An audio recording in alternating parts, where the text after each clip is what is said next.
纽西兰的牛奶在2025年会当免扣关税卖到台湾，才有可能影响到台湾的牛奶。在去立法院经济委员会审查农业部的预算，立委认为外国进口的牛奶，这保存期限比国内牛奶更较长。农业部和卫福部应该爱明确定义青牛奶的期限，才会当区分这进口或者是台湾的，甲市场加开，保护国内产业。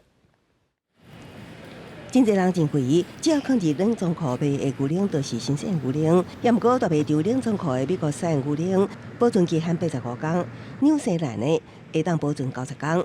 反过来看台湾的新鲜牛奶只有13天，共款叫做新鲜的牛奶。路人讲台湾的较低，因为消毒时间无遐尔长，温度也无遐尔高，所以营养成分较完整。国产鲜奶大概就是12天到14天。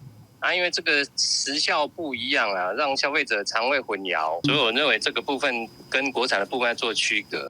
目前国内对新鲜牛奶的定义是以车冷为原料，经过加热杀菌包装了后冷藏的年节，对于保存日期无伤济注重。再去经济委员会审查农业部预算，立委希望应用2025年纽西兰液态奶免关税输入台湾，农业部甲卫福部会当明确定义新鲜牛奶的期限，保护本土农农。因这从国外进口顶多是保酒乳吧？你怎么可以叫做鲜乳呢？所谓的鲜乳的定义要清楚。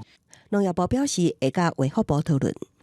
未来我们台湾鲜乳就会很明确的规定，只有用国产的那个生乳去制成的这些鲜乳才能够标台湾鲜乳。我们现在也有技术去区分国产的国内的乳牛所生产的牛奶，鲜乳跟国外的鲜乳的差异性。